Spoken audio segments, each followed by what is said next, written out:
నమస్కారం, welcome to reflection news. Content నచ్చితే like, share, subscribe చేయండి. ఇంకా బాగా నచ్చితే పే చేసుకుని మాత్రం అస్సలు మర్చిపోవద్దు. మీరు పంపే రూపాయి అయినా కూడా నాకు అది చాలా చాలా చాలా ఇంపార్టెంట్ అండ్ చాలా పెద్దది. తిరుపతి శ్రీవారి లడ్డూ తయారీ కోసం ఎద్దు మాంసం కొవ్వును, చేప నూనెను వాడటం దేశవ్యాప్తంగా కలకలం సృష్టించిన విషయం తెలిసిందే. హిందూ సంఘాల నేతలు, అర్చకులు, మంత్రులు, చివరికి కేంద్ర ప్రభుత్వం కూడా దీనిపై సీరియస్ అయింది. కోట్లాది మంది హిందువుల మనోభావాలను దెబ్బతీశారంటూ సోషల్ మీడియాలో ఏకంగా ఓ ఉద్యమమే నడుస్తోంది. శ్రీవారి లడ్డు తయారీ కోసం కర్ణాటకకు చెందిన నందిని నెయ్యినే వాడాలంటూ ప్రభుత్వం టీటీడీని ఆదేశించింది కూడా.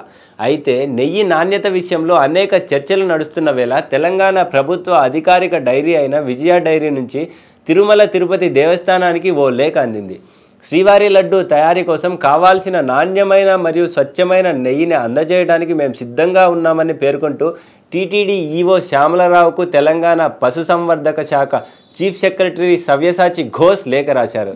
విజయ డైరీ అనేది తెలంగాణ ప్రభుత్వం అధికారిక సంస్థ కాబట్టి నాణ్యత విషయంలో అనుమానమే అవసరం లేదని, దేశంలోనే ప్రసిద్ధి చెందిన డైరీగా విజయ డైరీ ఉన్న నేపథ్యంలో తమకు కాంట్రాక్ట్ ఇస్తే శ్రీవారి లడ్డు తయారీ కోసం స్వచ్ఛమైన మరియు అధిక నాణ్యమైన నెయ్యిని సరఫరా చేయడానికి మేము సిద్ధంగా ఉన్నామంటూ ఆయన లేఖలో పేర్కొన్నారు.